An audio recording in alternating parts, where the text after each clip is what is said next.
password. You can use mine to get on the internet. Podigious. Forever united as one. Digimon, together the battles are won. Digimon, through us let your spirit evolve. We're all for one world, there's a world for us all. We're all for one world, there's a world for us all. Digimon. Welcome to Podigious, episode 407.5. Darkness before the feedback ends with you. Lucemon Showdown, an island of the lost Digimon feedback. Recorded August 23rd, 2017. Podigious is your critically nostalgic analytical tour through your feedback for Podigious. Why is it written like this? Keep reading it, Ashley. It's a script. Which is your critically nostalgic analytical tour through your feedback for Podigious. Do I really have to say this 9 times? I think it's more than 9 times that I wrote that. I'm Ashley McDonald, and it's just me and fellow showman Jeff Ruberg. You know, you didn't say it enough times that people actually listening will understand how absurd it is. You just Which said it is twice. your critically nostalgic analytical tour through your feedback for Podigious. Today, we're doing a live feedback episode for episodes 406 and 407 and have a lot to talk about. So let's get started.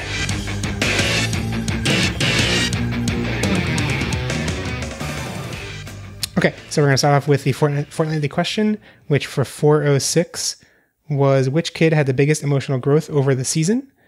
Ashley, can you start reading the Twitter replies? Okay. May Fisher, yes, / Ancient Irismon from Lost in Translation Mon says, Koji, I guess the way he warned to his stepmom was warned? Was it supposed to be warmed? I don't know. It was heartwarming. Can you not read it? It's heartwarming. What do you... No. The way he warmed. Oh, warmed up. Yeah, okay. Yeah. I think, warmed up to his stepmom. Yes. The way he warmed up to his stepmom was heartwarming. Emperor Moto said, is none of them an acceptable answer? I don't think any of them really grew emotionally. Ouch. And homoerotic / the homoerotic seconded that answer. Dizzy and Law said, Koji had the biggest change since the beginning, was a jerk, but now is a jerk that cares about his friends and family. Can you keep reading? Zoe is my favorite, says, was there oh, okay, this is reverse. I don't feel like anyone really had an endearing emotional growth spurt, but I have to say that the kids as a whole definitely are much more likable at the end of the season than they were at the beginning. They were awful at the start. Thankfully, they changed. I'd say like their change from the initial starting, it didn't really feel like a character development. It just felt like the initial stuff faded away. It didn't really feel like, I don't know. Yeah, it didn't feel like, oh my god, it feels like they've come so far. It felt just like the thread of them being annoying people faded away, which was good. And Nate / at Tomoyoshi said, Tomoki, Izumi even admits it in her CD recording. So we've not heard the character songs or read the translation for those. I'm not sure what that's referring to, but that sounds fitting. On Facebook, Stephen Reeves said, is this a trick question? The question being who had the best character development. And Lewis said Koji, because Takuya didn't change much and everyone else is just bland. And we also got a voicemail answering this question, which I will try to find out. Here we go. Whoa, hey everyone, it's your old pal Davis again, here to answer another question. Which kid had the most endearing emotional growth spurt? Well, it's gotta be Tommy. I think he grew at least 2 inches, and I totally cried. No, I'm just kidding. The character with the most emotional growth spurt would have to be Zoe. I mean, at first she started out, she just moved to a different country, so, she wasn't very good at, at making with friends. So, and then at the end, she was able to make friends and to talk and to communicate with other people. And it was the saddest story I've ever heard. Hey, Davis, I'm Phoebon. What's up? Why are you crying? Come on, Davis, you gotta snap out of it. Okay. See you later, everybody. Da-da-da-da-da-da. That was great. That was Very Davis. That was a great sign off to a season of Great Davis voicemails. Great Davis and other side characters. We're still apparently having issues with YouTube buffering, which I don't know what's going on with that. I worry that it's something wrong with the streaming software. I have it set to as like low, like only emitting 10 frames per second, which I figured would be enough for it to not, be messed up. And maybe it's the bandwidth upload limit. I don't know. We're not actually changing the video, so I don't see how it could be really stuck on that. But maybe sending those 10 frames per second is just too much. Too much for our internet to handle. Sorry for people listening live and going through that. Hopefully the recording after, definitely through the audio podcast feed will be fine, but hopefully it is okay on YouTube as well. Now moving on to the voicemail question, the fortnightly question from episode 407, which was, would you rather be a human? I in the course of answers this question, realized that I phrased this poorly. I said, would you rather be a human or a beast Digimon, and why? Apparently you should have said humanoid Digimon or beast Digimon. So actually, let's alternate. I'll start off with May Fisher Guest / Ancient Irismon, who is from Lost in Translation, said, whatever Airgimon is, the best Digimon. CC Takano says, isn't human Digimon an oxymoron? Yes. Yes. Homoerotic said, I guess beast, because who wants humanoid Digimon privilege? Thumbs down.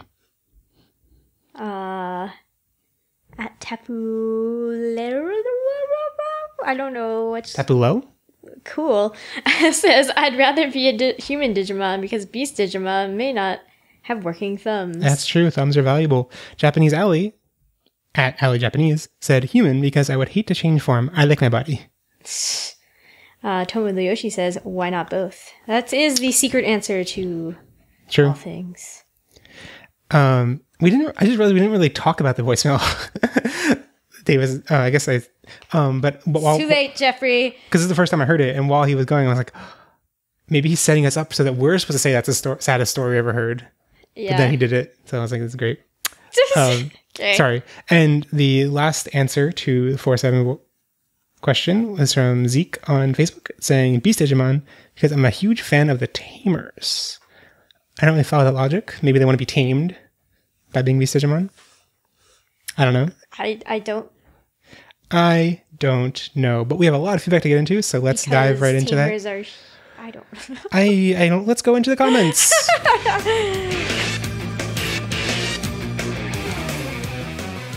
And now we're back with comments. We totally went away. We had a commercial break. We changed up our shirts. You know how they do that in like game shows? Like they record like several days, like they record like a whole week's worth of shows in one recording and just like change the shirts. Anyway, now we have comments, feedback from episode 406, which was the Digiworld Ends With You, which was the Lucemon Showdown, the final episode covering stuff from the Frontier TV season. The first thing I wrote down here, which I'm frustrated never really caught on to during the whole season, was JP's chocolate. This is less of feedback and more like an addendum. Like, Jeff, why'd you miss this? JP's chocolate. Chocolate is not that like eating chocolate bars like that is not that common of a thing in Japan. I never really thought about how like what significance that had. I mean, I guess it is just reinforces the stereotypeness of him being fat and eating chocolate, that like it's not a standard thing to do. But he's so fat, he eats so much chocolate. Like, but I think it kind of intersects weirdly with our discussion of the East versus West dynamics and Frontier being a hodgepodge of elements from the conception of what America is like. That like, I don't know. Like when you're in America, you carry around chocolate bars and eat chocolate bars. When you're in America, you carry around chocolate bars against your body and they don't melt somehow. It's magic. Yep. That's the slogan of M&M's. Yeah. That's the American way. And what else? Oh yeah. So in episode 406, so the Coastal Clash, I forget what the theme of that was. I think it was like, it was like the first half was about the main kids. The second half was about, angels. It was all things like which character would choose Angel as their favorite TV show, who would choose Angelica as their favorite Rugrats character, those kind of things. But one of the questions was like, who would listen to the most podcasts? Another one was who would most likely start their own podcast. And for the Most Likely to Start Their Own podcast, I had an additional question, which was, for the person you chose as most likely to start their own podcast, what would their podcast be about? And I meant to read those answers on 406, and I totally forgot. And now that was like 20 years ago. But anyway, some of them are really funny. So these are all submitted anonymously, so I can't can't get credit to who wrote them. But so the crowd was funny. So let's go through the suggestions. For Tommy, this one podcast idea was suggested that it would be a podcast about how to be a greedy little kid. Sounds like it'd be a very popular podcast. Koji would have a podcast about Sailor Moon. Zoe. I know. At first, I was like, "What would?" I guess that's like funny for like a guy to have a podcast about Sailor Moon. But then I was like, "Oh no, because he Wolf Moon and Yeah, like, he's Tuxedo Mask. Anyway, Zoe would have a podcast about how feminism isn't just a girl thing, or how to catch a friend. What does that mean? Yeah, I like to think that How to Catch a Friend idea was not like how to physically catch them in traps. Oh and my like, god, yes. And Takuya's suggestions for Takuya were that he'd have an Italian cooking podcast, a podcast about Italian cooking, which I assume would just be to like try and woo Zoe or something like. And also an after show for Guy Fieri's TV shows. I don't really know enough about the Guy Fieri. I think those TV shows are all about like absurd, like really fattening foods and stuff. I think it's him going around to like crappy-ish or like hometown diners in America and stuff. I was gonna say the one place we've been to, that's not true. Pretty sure the food court outside my office area like has been covered on that show, but also that like random diner we went to in Maine. Do you remember? Yeah. We didn't actually eat there. We wanted to, but there's a really long line. I remember there was a sign there that said it had, Right. but it was just like wasn't like special for. I thought he was famous for like having like, you know, like deep fried Oreos in butter in cooked, in like, deep fried butter. I don't know. Like I thought he was known for like the things that he would cover, like really absurd, exorbitant, not exorbitant in a good way, like exorbitant in a fattening way. Anyway, I guess Takuya did have a lot of absurd cooking in that hamburger episode. Koichi, suggestions for Koichi's podcast would be that he would have a podcast about what it's like to embrace your inner goth. I don't think you need a podcast. I think you just do it. This is the best idea, but also, okay, this suggestion was that Koichi would host a podcast called Did You Have a Nice Trip? Where he discusses holiday destinations with his guests. Yeah, does he? Suggestions for JP, you have a podcast about Zoe, which I like that suggestion. He'd have a podcast called JP's Talk Olap Bar. Yeah. Personal relationships is another suggestion. Suggestion that he'd start a political podcast where he would just say controversial things for the attention. About magic shows. That one makes sense. That would make sense. Oh, but then that was one suggestion. Another suggestion was that the podcast would be a description of magic tricks that completely folds once he realizes that magic tricks are only meant for a visual medium. I think that's another one of the best answers. Also, I don't know. There's not much to talk about this on this front, but I made a joke tweet, or I mean, not just tweet, but social media post on social media platforms about how the like Digivices referring to cell phones was the saddest death in the series. But then I thought about it more, and it's like it actually, like, considering how much, like, I don't know if you remember when we talked about our war game and stuff, and how like the kids are still carrying their Digivices when they're going for summer break and stuff, is like they haven't really moved on, and we see that obviously again in Try and stuff, and like the fact that they keep these memorabilia from their adventure is really important to them. And it occurred to me that I think Frontier is the only season where they explicitly don't have those. It's like the adventure didn't happen. They don't have any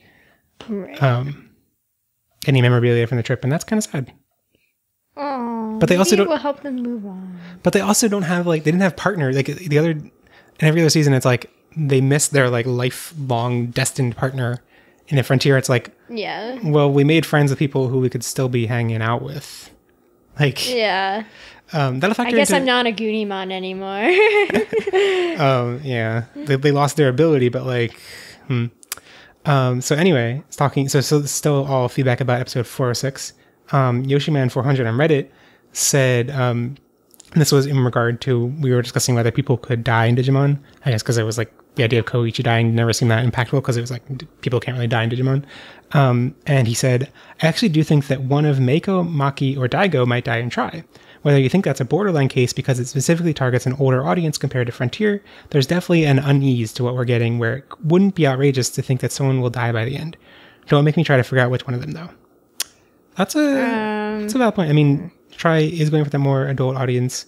My personal thing, I still don't think it's going to happen. Actually, you were expressing that. Do you agree? I don't think they're gonna die. Yeah. But I mean, I do think, I don't know. I do think they are, if anyone were to, it's probably the best guess because they are older generation needing to like move on for them, new generation to fill those shoes, but also those shoes have always been there in the background. I don't know. It would be possible. Maybe if they actually wanted to make us feel things. Kiwara in the comments on Podigious.com said, and I can't remember what this is reference to, but we read their iTunes review or something. Oh, and they said senpais have finally noticed me. I was wondering because I'm like, Kiwara, like I feel like I've seen that name, maybe not so often, but I feel like it's been in my mind for a long time. But yeah, I guess the iTunes review really lagged and delayed. So, yeah, and they mentioned they're still listening and loving in-depth analysis, and they forget to comment unless it's something really big. But they mean to and always forget, and can't wait to hear us talk about Savers and Data Squad, which I am very excited for. I almost use Data Squad music for the show. I have no feelings. People give me mixed signals on how good it is. I mean, I'm definitely excited to use the... Can't be worse than Frontier. That's all I know. I'm definitely excited for a new logo. This is the only time where like for Frontier, we scrambled at the last minute, very, very much last minute to find an artist to do a logo. And we like didn't actually have it when we launched 400. I think even 401 maybe we had it for 401. But this time we've had the Savers one like way like months in advance. So I'm really excited to show that off. It's I think the longest we've had something secret. Embermoto also in the comments at Podigious.com.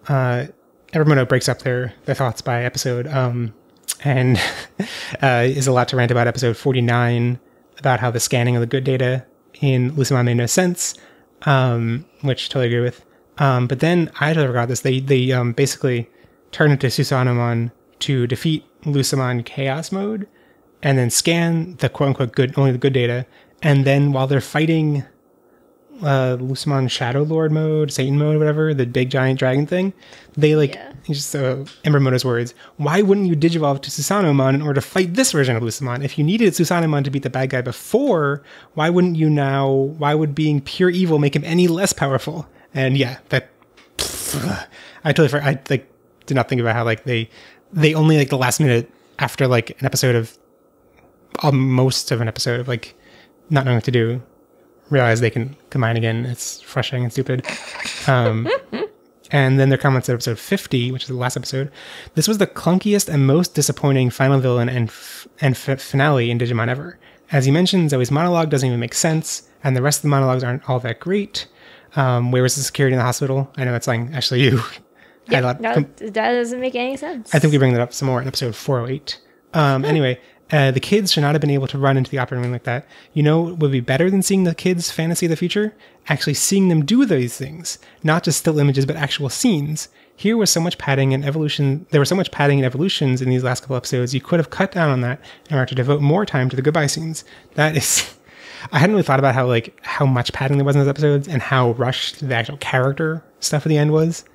That yeah, you could have had 5, maybe even 5 minutes would have been fine of some showing some scenes of their life in the future. They really liked showing still shots of them smiling and stuff. And just being all their character issues have been completely resolved. Yep. They will have no trouble making any friends whatsoever anymore. They good. I realized in the course of us talking about how they don't have Digimon partners to miss, I think the biggest reason they couldn't do actual scenes of them after coming back to the real world is there's a big open question, which I think could be really hard to resolve, which is how do these kids, are they still a friend group? Are the 6 of them a tight-knit group? Are the 6 of them ever talk? Do they, in Adventure, that's kind of answered because we, over the course of 02, see them regroup for certain things, but there's no expectation that they like regularly hang out. And I feel like, I don't know. And 02 solves this by just, fast forwarding so many years that like them reconnecting every couple of years for a big family reunion makes sense. For this, it's like, I don't know. I feel like if you showed them doing anything other than like meeting up, it'd be kind of weird, but it would make sense for them to meet up occasionally, like we see the Adventure Kids do on Odaiba Day in 02. Something like that would make sense. Do they have any companions they lost in the digital world? No. 02? No, in Frontier. Oh. Like anyone they could meet, like they do for Wizardmon in 02. I don't... Sorcerermon? But like, they all come back. So like, yeah, Sorcerermon, but like, they all come back and they don't even care if they didn't want anyway. They don't care about any of them. I guess you really could show them like meeting, reuniting to like have some like hangout with all of them. Anyway, Zoe's my favorite. Also in the comments at podigious.com. Basically talking about my darkness versus evil topic and how I was frustrated they conflate the two a lot. She said, I think that it's hard to have these conversations without there being consensus on what evil and darkness entail, and even what good is. And many people have differing opinions/beliefs about how these terms should be defined. For many, this is a can of worms in and of itself, and definitely not something the writers were going to really take the time to convey through the story. And they'll say if anyone would talk more about that subject, they'd be happy to discuss. And you can find this comment at podigious.com/406 if you want to discuss it with those my favorites some more. And yeah, I do think there's like a middle ground between going full into like exploring what the nature of darkness and evil and everything that obviously a show like Digimon would never do. And I feel like Frontier is kind of the opposite spectrum where it like wants to use those elements, wants to be like, darkness is not evil, it's something else. This is purified darkness. And like is basically just using it as a, isn't this so cool? Paint of coat. Yeah, coat of paint. And I find that Coat paint. I'm more interested in that middle ground. And I feel like that's what Digimon should be doing, is not just like these kind of cheap. Yeah, I just feel like it's cheap. It's like there's no weight behind it, and yet it acts like there is. And Zoe's My Favorite also has a lot of comments about voice actors that in episode 46 we had a long discussion about voice actors and like I do remember, and I remember this first one that she brings up. If you wanted a little taste of Ty's voice actor as a villain, he was the Wizardmon Kumamon was fighting in the third episode, and that voice just came off as silly. Yeah, I did remember when we were talking. I was like, didn't we hear Ty's voice as a villain? But I think the reason that there are multiple reasons that his voice comes out silly there, and one of them is certainly that he has to speak in rhyme. I forgot about the rhyming. Like that's a complicated one. Yeah. Like, I would like to hear him not have silly lines, maybe.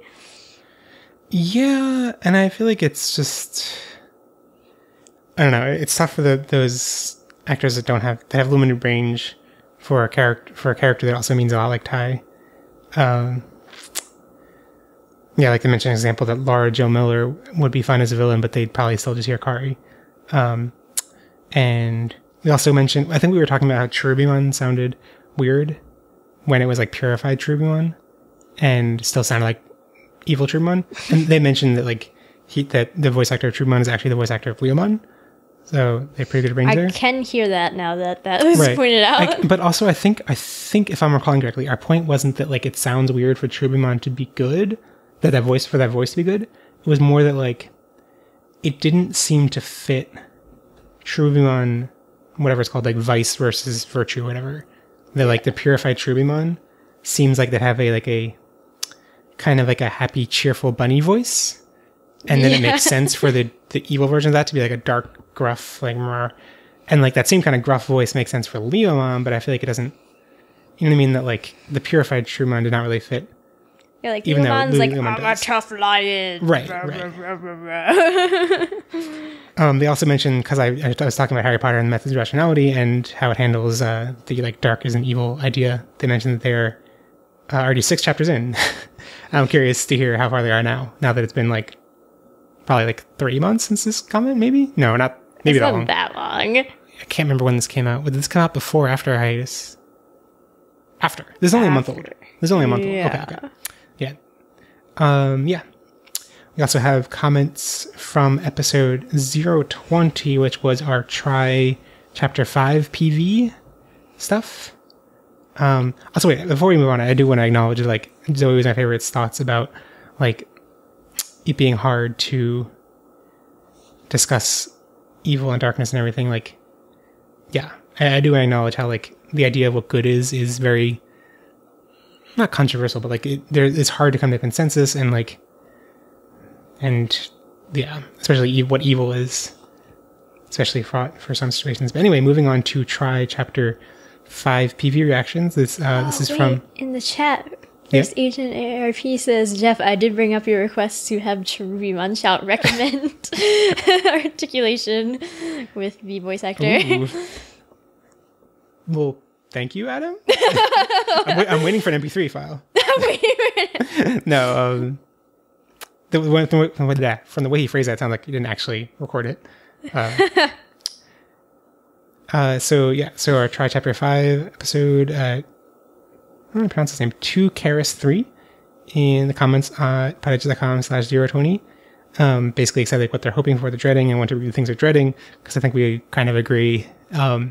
So things they're dreading about Try Chapter 5, Hikari not taking an active role and being passive again, letting weird and strange things happen to her, again with little to no result to her character development. And yeah, I mean, it's hard because it's like, at least in Try, what they set up is that she gets possessed, and it's like, okay, I don't know how she fights possession. Like, we're not given that. It's not that she needs to fight possession. It's that there are interesting things the story could do, regardless of her being possessed. Like, she could be possessed and like have plot dumped while she's possessed, and they could do interesting things with that. Way more than what the original season did, which was like not even anyone tell her what happened while she was out. Like, she presumably what we see on screen, at least, she doesn't even know about that stuff. And there's like, yep, doesn't matter to tell her. And like, I guess it's possible that could have occurred off screen, but I don't think there's any confirmation in the show itself that did. So I think there's interesting things they could do with it's Digimon. I think there are interesting things this movie, if there are important things revealed while she's in homeostasis mode, that they could totally explore her feelings about not being present for those things, about being used for that. There are lots of, because like, okay, think about how she was used in Chapter 3. And it was like, oh great, this is like, it's cool this element is back, it's cool that it's named homeostasis, which is something people have wanted to know if it's named that for a while, because of its mention in the books and everything. And great. But it's still a little frustrating that it's like, while Hikari is possessed, we don't actually get any, Hikari is basically just a plot vehicle for that moment. And then once we find out that Hikari is on the cover, the poster for Chapter 5, it's like, okay, she's going to get actual character development. If we find out that character development is just her being a more prominent vehicle for plot dumps, like, that's going to be much more frustrating. But there's so much more potential. Like, I think it's more frustrating because there is so much more potential, because we think there's going to be so much more. And in the words of Asher, we probably shouldn't get our hopes up. But it's so hard to be like, Hikari's on the cover. Let's assume she's not going to get any scenes. Like, I had given Try faith until movie 4. I didn't really give it faith. I started giving it faith again because of Chapter 3. Right. So it was like okay, tons of faith for Chapter 1, went pretty far down. Chapter 2 raised it a tiny bit. Then Chapter 3 raised it a ton. Then Chapter 4 made it shoot down a lot. Anyway, some more things are dreading. Some more things that 2 Karis 3 is dreading. Hikari depending on Taichi or Takaru again, instead of her struggling and solving her own problems by herself. So many routes this could take that, like, her quote-unquote character development could be being saved or helped by Taichi or Takaru. Again, Chapter 4 does not... Yeah. But at least Sora's arc was not... It did tightly involve, like, like the Taichi and Yamato, like, our scene with them walking and stuff. They were involved, but they weren't like, it wasn't about her being saved by them. They're also dreading badly or messily drawn scenes, lots of still frames, and nothing about the Zero tickets being revealed, which I think is just par for the course at this point. I don't think it's worth being super dreading or disappointed about those things, because they're probably just going to happen. So moving on to episode 407, which was Darkness Before the Yawn, the Island of Lost Digimon episode. I still love the title. Of course, I'm mispronouncing it. It should just be darkness, but I'm pronouncing it so everyone. Darkness before the yawn. I, for some reason, left in the notes here 406 comments in the section, which makes no sense. Not even like a specific comment. Like it literally was written 406 comments. Anyway, silly Jeff. Dot Yawning on Reddit had a comment about, I guess we've been talking about, I like offhandedly joked about how like, so obviously Takuya and Koji are a thing. They're totally boyfriends, but they both turn into Agunimon and Lobomon, which are descendant, quote, philosophically descendant from Ancient Greymon, Ancient Garurumon. And then we find out that Ornismon, supposedly, I guess it's actually refuted by the movie, but the Ornismon was supposed to be a descendant of Ancient Greymon, Ancient Garurumon. Turns out that's not the case. He actually was sealed by them. But anyway, I talked about how, like, at the point where I thought Ornismon was descendant from Ancient Greymon, Ancient Garurumon, that means that they hooked up, which means that Agunimon and Lobomon are descendants of them, which means that they can't be hooking up, or else that'd be incest. And yeah, Dot Yawning had a obligatory serious comment about that joke, which was that Obligatory serious. that like so they talk about the mechanics of making eggs in the game. So Digimon aren't real world animals. In some of the story games, literally any two Digimon can make an egg, presumably by sampling the parents' data and making something out of that. Perhaps Frontier's World is something like that too. I know that's retroactively trying to apply a gameplay mechanic into an anime season, but That's a good point. I never really thought about how like digital world weirdness can extend to making babies in Digimon. We never see the concept of like families, except for Cross Wars. Families of Digimon don't make any sense for there to be families. So it would make more sense if things were just randomly sampled or whatever. Yeah. But also, I don't think I mentioned in the episode, but the whole Ancient Greymon, Ancient Garurumon, and if they hooked up and then their descendants hooking up, I don't think I mentioned how it reminds me just of Link and Zelda. And I think, didn't we? Because then you were like, what? Link and Zelda are descendants of Link and Zelda? I'm like, yes, Ashley, this is like the premise of every Zelda game. Maybe this is off mic. I think it was offline though. Yeah, because then we were talking about like the Hyrule Historia, and you're like, oh, it was on a Cybersleuth stream, I think. Because I remember getting the yeah. Yes, it's creepy that like, well, I mean, it's not like Link and Zelda. I don't know. They never imply like they get babies. They make babies together. So maybe it's always like a tragic romance where they want to get together when they can't, and then they happen to have descendants separately, and then those descendants also try to get together and can't, and then it goes on forever. The last comment we have still for episode 407, and it's from Embermoto in our comment section at podigious.com/407. And I did not bold things in particular to read here. And it's a very long comment, so I don't think we have time to read all of it. I was mentioning ideas here talking about how violent the Island of Lost Digimon is, and how the kids are interfering left. So, also before the truth of Myrmixmon was discovered, did Koji and Taki have the right to interfere the way they did? The kids are interfering in a war that was not their own and kind of forcing their ideals that everyone should get along onto a group that has a different way of life than the kids do. The Digimon aren't even human, and the kids are trying to push their human beliefs onto them. Ashley, what do you think about that? Their human beliefs onto them? I mean... See, I think that like the belief of like everyone should get along, I don't know. I mean, it was expressed by the Digimon, though. Yeah, I can't remember to what degree it was. I mean, it was just... expressed by a lying McLie-faced Digimon, but right. Like not by the Digimon that they didn't get the idea from the Digimon. Plus they got Kodamon and Bearmon. Yeah, they were like. So I don't think there's anything wrong with them wanting them to get along. I don't know. Maybe this is just my human belief bias, but like I think that some ideas like that are universal. That they shouldn't be killing each other, maybe, and. I mean. The issue of when you put it onto real world politics is that it's like, oh yeah, that's normally gross when it's like, we should all do like, if we put it onto real world politics now where it's like, white supremacists are being mean, you shouldn't be mean back, we should all just get along. It's like, no, that's not. No, what I'm thinking more is that the universal idea that murder is bad, that like people dying is bad. Right. You know what I mean? That like, And I think there are similar arguments to be made that like we're getting into so many political topics, but like the idea that like whether hate speech should be a protected form of free speech or not, and what like traditionally a lot of people say that yes it should be, but also like giving any kind of platform to genocide, to mass murder is abhorrent, and a lot of people agree that like that shouldn't be a protected form of free speech. That like giving any kind of platform to ideas like that is not a slippery slope. It will not lead to other things. It will just prevent those terrible things from spreading more.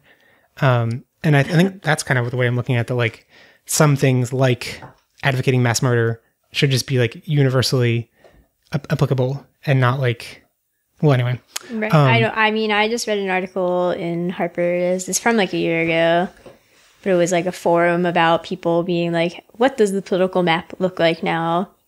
And there was a section on them being like, what are universal rights? Like who gets to, govern that? Like what role does the United States have? And it's like, sure, there are universal human rights that like people want freedom and democracy. Like this is just a thing that people want and stuff. And like, yeah, you shouldn't want to kill people via military force, but sometimes military force is necessary as long as you like have a political goal in mind and you're like, I will stay here until that political goal is achieved and stuff. Yeah, I agree that like the idea that like, no, war is bad is like, and then like actually think you cannot fight is worrisome, because like there could be important reasons that the conflict is going on. I guess it's mixed into this conflict there not being an actual like reason for them to be fighting. They seem to be fighting because they're still fighting. You know what I mean? Like I guess the kids. There's no like bad or good side in this fight, right? Like it's not applicable to like. But I think that's applicable to real life, and it's more that like from the Beast Digimon side, they think the humanoid Digimon are bad and the Beast Digimon are good, and vice versa. I think that's actually what I don't think. What is not present is like they are oppressing us. They have been in power for X number of years, and we have they have committed mass genocide. They have done terrible things, and we are fighting to prevent those atrocities from happening again. It's more just like we've been fighting for, and I think it is kind of plausible that they started fighting for whatever reason and then keep fighting because they keep fighting, like that it just spirals out from there. They keep fighting because they hate each other, but it makes sense how they're not all turned into Digi-eggs, to be honest. But since they all turn into Digi-eggs and the Digi-eggs stay there, we don't know how long it takes for them to be reborn and then just like I guess, but then whatever. It's really not expounded on, and yeah, I think. But Emermoto also rants a little bit about like the fact that like the division between Beast Digimon and Humanoid Digimon is not very clear. Like what happens to the rookie forms that are more humanoid and then they become more beast-like as they evolve and stuff. And I think the fact that they turn to Digi-eggs and presumably those Digi-eggs stay within that camp kind of answers that question. If I were to extend this logic any further, which may not be worth doing. Like I don't know if there's going to be any like. But I just think like the Digi-eggs would, a bunch of humanoid Digimon get killed, turn into Digi-eggs, and then the humanoid Digimon gather those up and keep them in their camp. And then like, even if they have a Beast Digimon rookie form, presumably they know that they'll eventually be humanoid Digimon. I don't know. Probably the concept of the movie did not think that through all the way. But I do think I don't know. The thing is like, I think, if I recall correctly, about them interfering, I don't think that came from them landing in the island and then being like, we are going to interfere. It was more like they landed with either the beast or the human Digimon and then hearing that group talk about the other group, then wanted to get involved to support the group that they found. Right? Like, and then, so like that angle of it, like, weren't they kind of just responding to the request for help from the Digimon? So maybe it's not so much about like them imposing. I guess they were imposing the idea that they shouldn't be fighting, which didn't come from anyone aside, but it came from Bearmon and Kotamon, so. And they're the only important characters in the movie, so. Yeah, I really don't feel like they were imposing anything. They were just like giving it into the first side there. Well, right. Yeah, I think initially, their initial stance of like when they land on different sides and like don't agree, but their eventual stance of them trying to stop the war was that cultural imperialism. Kind of, but I think because it came from Bearmon and Kotamon, not so much. Yeah. And yeah, I think it's also because like they're like, the And optimistic Bearmon's future. the cutest, so... Actually, Bearmon and Kotamon remind me a lot of there's some stuff in One Piece. And the Fishman Island arc is really not a popular arc among One Piece fans, but it has to do with a lot with racism, and it's like in a lot of ways a direct analog for like American civil rights movement, which is weird coming from a Japanese author and a Japanese worldview. But there's basically like a faction of people that are very racist. I'm not going to go into all the detail of it, but like, and like one of the big points that people who are fighting against the racist people make is like to not make an impression with the children. The children should not be exposed to that kind of hatred and terrible views. And like children come into this world not thinking that outsiders are terrible or whatever, and like that keeping them pure from that mindset is one of the most important things. I think that's kind of like what Bearmon and Kotamon are here. They're the innocent ones who are like above racism because whatever. But I guess that's just mirroring Because the you Romeo and learn Juliet. racism, it's not inherent. Whoa, crazy theories. Yeah, but we also learn racism from so many like subtle sources. You know, just like offhand comments. Oh, sure. Yeah. Yeah. I'm actually surprised, given the world set up, that they even could meet like that. Like, because like considering how much sides hate each other, I don't really buy that they would have been able to just have friends.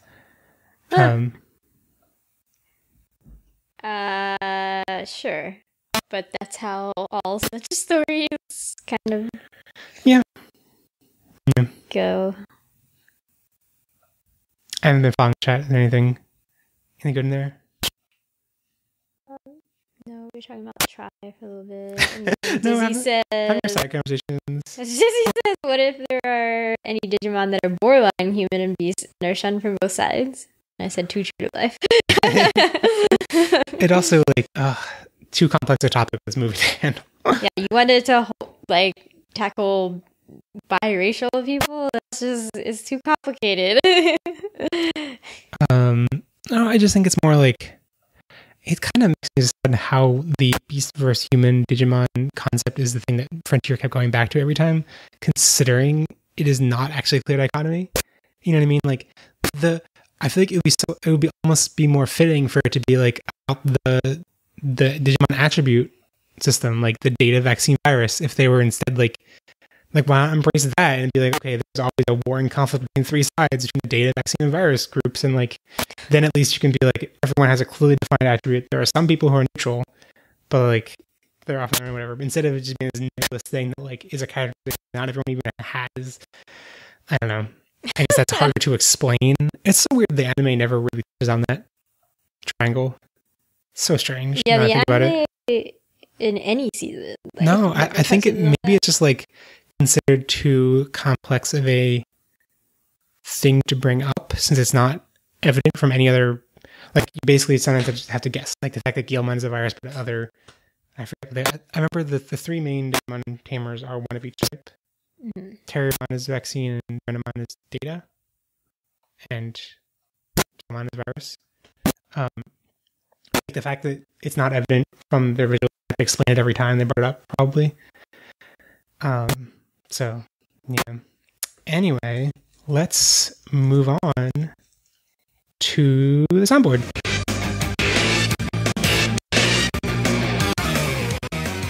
Okay. Ashley, let's recommendation articulation. Oh my gosh, what have I done since the other million episodes that we recorded? Yeah, this past weekend we recorded 2 episodes, and it was about X Evolution and 500. So 500 is going to be a while before that comes out. I am trying to load up my list of things to recommend. Holy Jesus. Okay, what should I recommend? Just looking around the apartment. It's just what is in How here? about Air, guys? Have you heard this thing called Air? Air. It helps you breathe. I similarly kind of struggle to think of a recommendation because I have a lot of things I'm in the middle of that I think are really amazing, but I'm like hesitant until I finish them. I recommend them. So do you want to jointly recommend something? Or I can recommend something separately, but also you've been really enjoying Surrendera Children. Have I? There have been moments where you've been like really into that show. No? Yeah, but it's so problematic. Okay, what do you want to actually recommend then? Well, you can go first. We're doing really well here. I lost the chat window. Hi, chat window. I am going to recommend something that, going with a philosophy, if I don't have anything finished to actually recommend in its entirety, I'm going to recommend something I just found out existed before recording this, and I have not actually listened to it all. But I am sure it's going to be amazing because of the people involved, and I'm loading up the name of it. Okay, it's a podcast called Fave This, and I am super excited for it. Only 2 episodes out now, and I have not listened to them yet because I really found out before recording this. But one of my favorite podcasts, I forget when it ended, but it ended like, half a year ago, maybe more than that, was a game podcast called Match 3, which had Patrick Klepek and Gita Jackson. Gita now works at Kotaku. And it was I thought it was a really great video game podcast that covered lots of cultural angles, the thing that video game podcasts don't normally do. And Gita was my favorite host on the podcast, and she was great. And then once Match 3 ended, Patrick Klepek moved on to, and is now on the Vice Gaming and Waypoint podcast. But Gita wasn't on the podcast.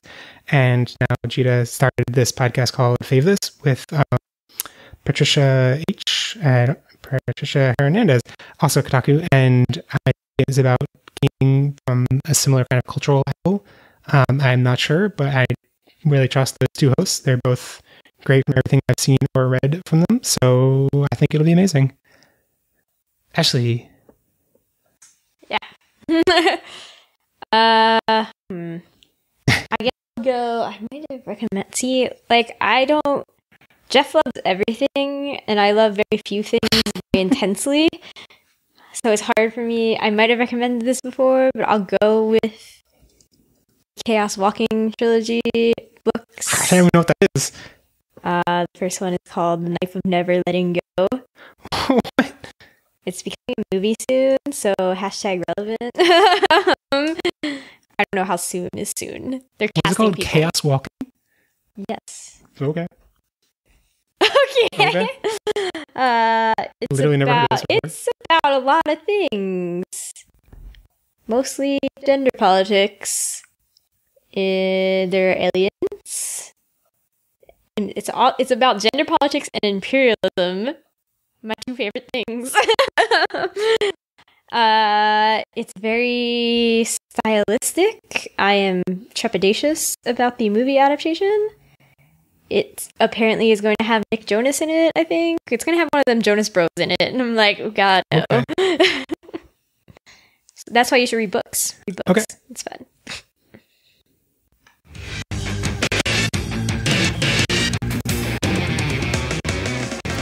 And now we have only 4 minutes left, so we are going to have to rush to the outro. You can find the full show notes and comment thread for this episode at podigious.com/407.5. Jump in the comments to let us know what you thought about this episode, like how much you don't want us to talk about real world politics and how they connect to Digimon. Too bad it's on Disney. Especially when it becomes about racial politics and more. You can also let us know your thoughts via social media, email our With the Well thread, or Digimon subreddit thread for episode 407, which I'll probably resurrect to put this in there. Or you can fail at improv so much that you can't think of an answer to this part of the podcast script every time you come to it. Our Digimon artwork, while we're covering Frontier, is by Jubia Majo on DeviantArt, and we'll have links in our show notes to check out the rest of their artwork. Podigious is made possible with your support on Patreon, including support from a champion Patramon, Diab Jomon, Infamous Tokujo on Twitter, Dizzy Izumi. I don't know, we didn't confirm that, but we didn't. But too bad at Dizzy Lost. At Dizzy on Lost on Twitter, and then in the chat, you can give us opinions on that. We were trying to make it better. We don't have time for that. Joe Keto, Kailunaman, Michael Penne, and Sam Kuwagamon, who is on the Moncast. Our Ultimate Patramon, David Grauman, and our Mega Patramon, Marcus. if you want to be cool like them, then you can become a Patreon too. Come join our private group chat, for which you can join for as little as $1 a month. You can also find Podigious on Twitter, Tumblr, or Facebook to keep up with the Digimons, hear about upcoming episodes and recordings, and live streams and Cyber Sleuth playthroughs and stuff, and get funny Digimon images and GIFs.